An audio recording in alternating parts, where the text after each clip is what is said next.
Hello and welcome to Unhacked. I'm Brian Graff, Senior Vice President of Business Development here at Abacode. We're here every Thursday at 4 p.m. Eastern to take you through the most recent security events and incidents that have occurred during the previous week. We take you through the who, the what, the how, the where, the when, and the why of how these attacks occurred to give you information to keep you safe and help you to prevent these attacks from happening to your organization. Today we're going to discuss the Tesla most recent ransomware attempt that occurred last week. So Tesla confirmed that last week, or a few weeks ago, a Russian national approached a Tesla employee and attempted to bribe them to assist them in providing a ransomware attack against Tesla. So the Russian national said that they would give a USB stick to the employee and have them upload the ransomware and propagate an attack. And in return, the employee would get $500,000. Thankfully, the employee notified Tesla, and who then notified the FBI. And the FBI subsequently monitored meetings between the employee and the suspect. Once the suspect realized that they weren't going to be able to turn the Tesla employee, they attempted to flee the country, and the FBI arrested them in Los Angeles.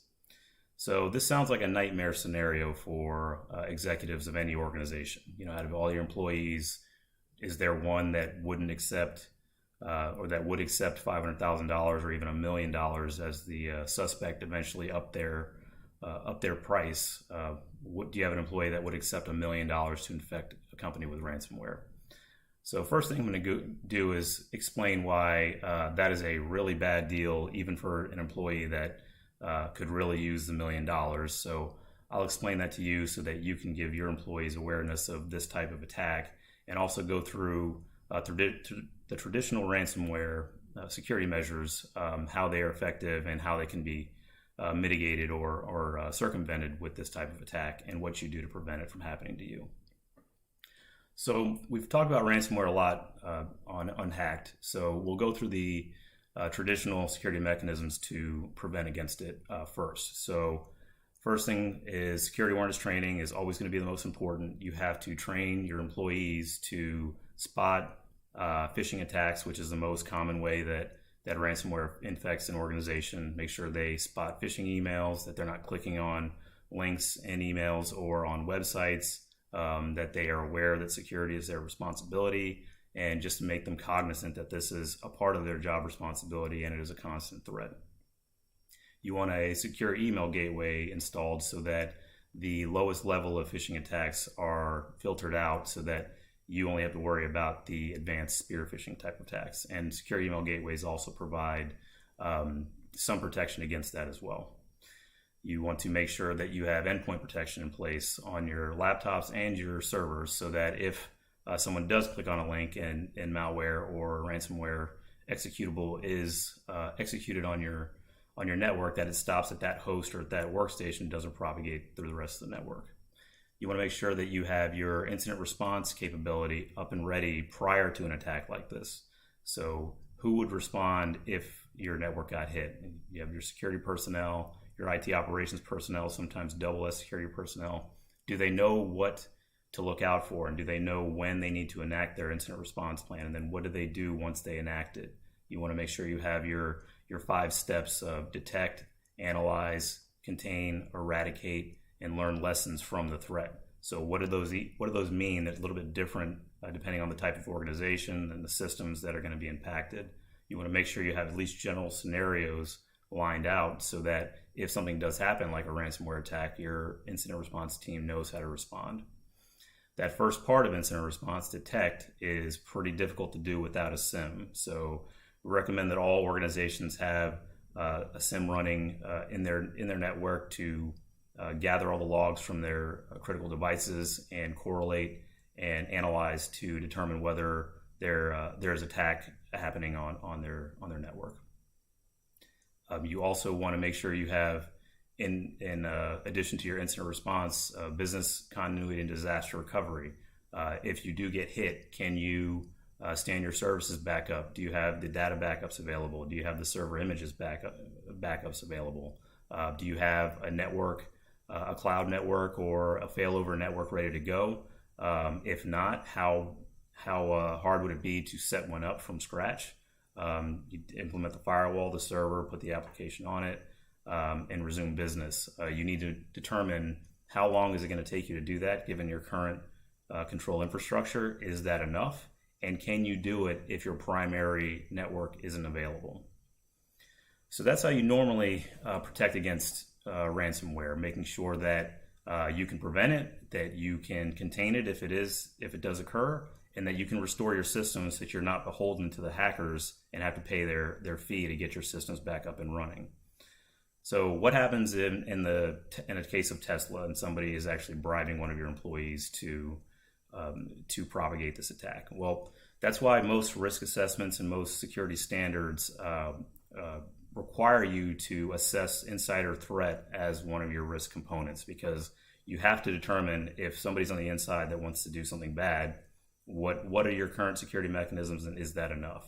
So again, having your SIM in place is vital. Having your endpoint protection in place is vital. But above that, if I'm a hacker or a ransomware group and I'm trying to infiltrate your company, I'm going to go on LinkedIn and try to find the person that I think has the most access to your systems, the most critical systems, and who can also be bribed or turned. So you may have even less time to respond to an attack from an insider, because that may start in your production network. They may not start on a laptop. So you want to make sure that your SIM and your endpoint is configured correctly, but also the alerting process is configured correctly. So let's say you have a SIM already in place, but one of your security engineers is the person who gets bribed. Can they turn off logging? Can they turn off auditing without you knowing? And if so, that's not really a good protection against ransomware. You want to make sure that if someone turns off endpoint protection, if someone turns off SIM protection or SIM logging, if someone turns off logging to turns off backup processes, that is alerted to multiple personnel, so that one person can't just set the stage for ransomware to occur. You definitely want to make sure, your incident response process needs to be on point, and it needs to be quick, because again, you're going to have even less time to respond to something like this, and it's not going to be it may not be as clear what's happening, because if someone's on the inside, they may have the ability to turn other things off, and you may have lower visibility over what they're doing. So making sure you are responding to SIM alerts and system alerts, and reviewing them 24 hours a day, doing trend analysis, making sure you're just reviewing logs if you see anything suspicious, that you are investigating it. Security awareness, again. So security awareness is going to work a little bit differently, because most of the time you're telling your employees, don't click on this link, don't accidentally infect our system with malware. However, in the case of someone purposely trying to do it, what you want to educate them on is this is not a good idea for you to do, no matter what the ransom is being offered, because there's really only 4 scenarios that could occur, right? I'm an employee, I take the bribe, I go in, I plug in the flash drive, and the attack fails or it doesn't cover your tracks. Well, now you're going to jail for 15 years at least. Let's say option 2, the attack does occur, and according to the Russian national that was talking to the Tesla employee, they said that once you plug this in and you infect the system, all security mechanisms will be disabled, and you'll be able to cover your tracks. You'll be able to get away with it scot-free. So even if that is the case, where the attack is successful, you're still going to there's a good chance that yes, the ransomware gang will get away with it. But the chances of you not being, the attack not being traced back to you is still pretty low. So you're still at risk of getting found out, even if the attack is successful. Option 3 is that the attack is successful and the company itself is not able to trace that individual action to you. There's still the method of getting paid. So you have to get paid by this organization somehow. So either they're going to drop a duffel bag full of cash off at your doorstep, which is probably money that they would rather launder, but they're going to give it to you instead. And when you start spending it, that might be bad news for you. They could try to traditionally wire you funds, but again, now you're going to have a significant amount of money wired to you, probably from overseas, at the exact same time that an attack occurs, or maybe a month or so before. It's very difficult to get away with a crime in that aspect. Again, the hackers overseas will get away with it, but you won't. But let's say option 4, the attack goes, it's successful. The cash is not traced back to you. You get $100,000. I doubt you're going to get $500,000, but let's say you do get your 6-figure payday. What do you think is going to happen the next time you go to work? What do you think is going to happen once, let's say that company goes under? You're going to have to work somewhere. So what do you think is going to happen the first day you walk in? Well, the ransomware gang is going to call you and say, hey, it's time for the next job. And that time they probably aren't going to need to pay you, because their payment is going to be, we're not going to tell the cops that you committed federal crimes during the last attempt. So you're going to be beholden to them for as long as they feel like using you. So in no case is it a good idea for an employee to take a bribe like this. However, they may not know this, so you need to first educate them and say, look, these guys are not your friends. You probably can't trust them, and you need to report this if this happens, because not only, they're probably not just targeting you, they're probably targeting other employees in the organization as well. So you could be affected even if you say no. So make sure that everyone understands that if this is a security incident, just like anything else, and they need to report it. So we went through all the security mechanisms that you need. This is just another aspect that's going to be more and more common. These ransomware gangs are very sophisticated and they have money to spend. So if they can't get into your system in the traditional manner, they'll just bribe one of your employees, and it's a win-win for them. The only people who lose are the person that helps them out and the organization. So security awareness is the key.